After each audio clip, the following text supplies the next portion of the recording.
Hello there, friends. Welcome again to Nanaba's Kitchen. And if you have joined us for the first time today, a very warm welcome to you as well. On the menu today is another Ghanaian baked goodie, butter bread. I am going to take my time and walk you step by step in the preparation of this goodie. So let's get our hands washed and begin.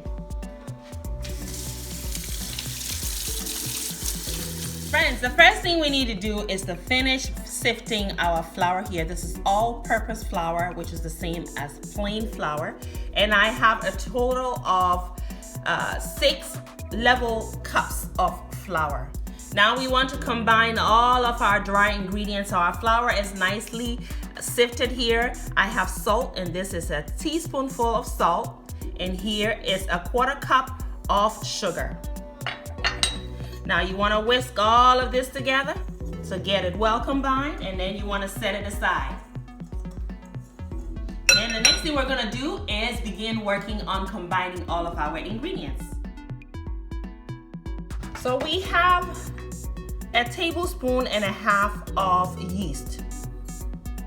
We want to check and make sure our yeast is active and will allow our dough to rise.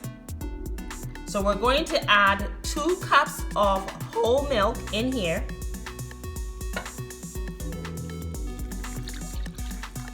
And let's just whisk away. Now for the yeast to rise, you need a sweet environment. So I'm just gonna add a teaspoonful of granulated sugar to it. And then we're also going to add about 1/4 teaspoon of vanilla extract. Put that in there. And then now what we're gonna do is just cover it up so it stays nice and warm. I'm just gonna set this in my microwave. I'm not gonna turn it on, so that way in about 10 minutes, we should have a nice frothiness on the top indicating that our yeast is active. Now we need 1 egg. The egg is going to be a leavener in this recipe. So it's going to allow the dough to rise and become really nice and soft.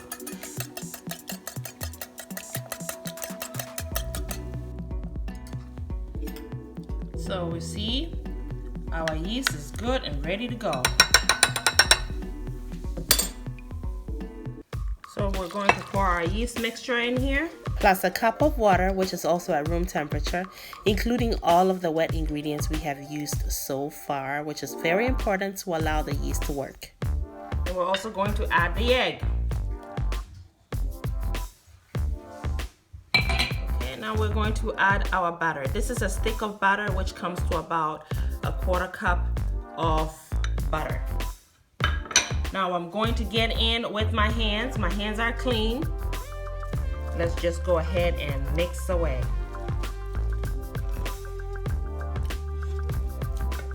Because we're making bread, we really want to make sure that the gluten is very well. And today I decided not to use my mixer because I want to show you that you can make bread without a mixer.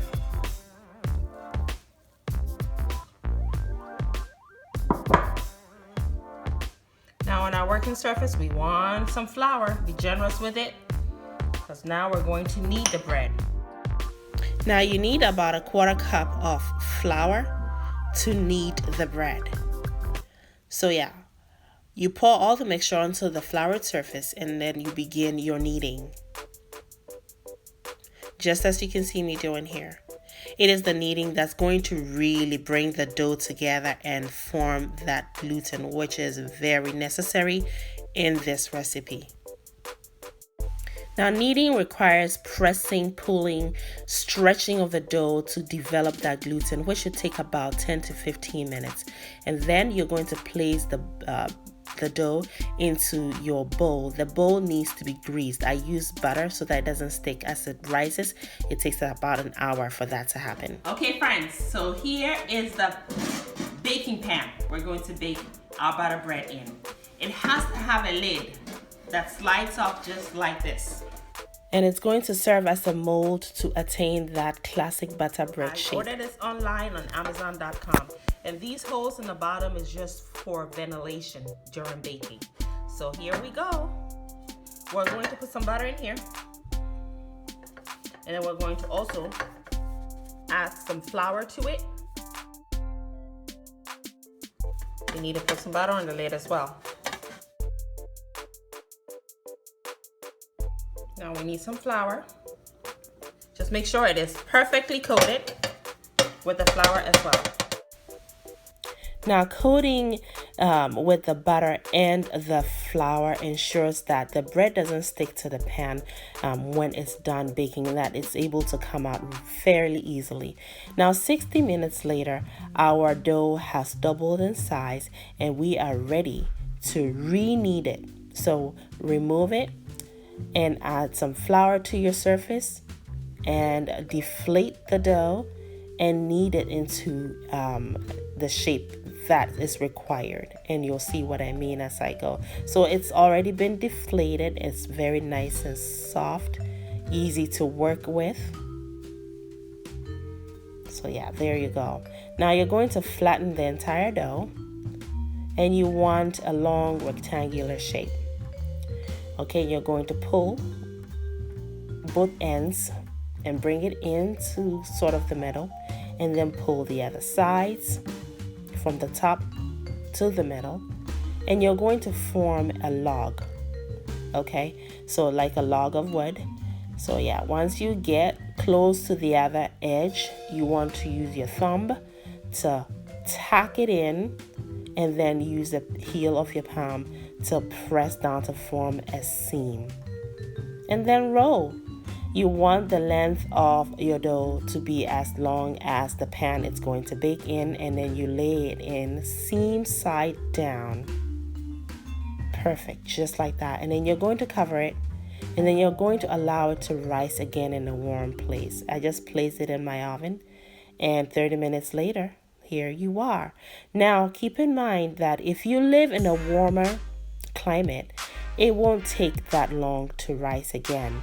It could take less than 30 minutes, but if it's cold and where you live, it might take longer. So just monitor it.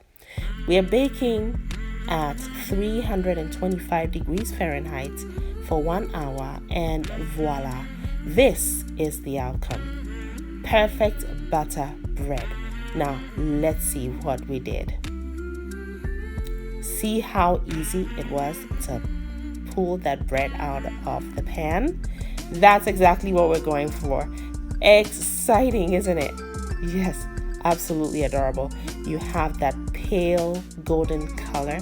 That is the classic shape of butter bread, and the color is just perfect, and it is cooked completely through. The knife cuts through it just like butter. All right, with no pun intended. Yes, this is perfect butter bread, and it tastes delicious. You have to try this recipe. We are going to make several different recipes out of this bread. I want you to stay tuned. Look at that. Very soft. Very, very chewy. Oh. Try the recipe and please share your experience with me. I thank you for watching. Make it a great day, and as always, have fun, especially in that kitchen.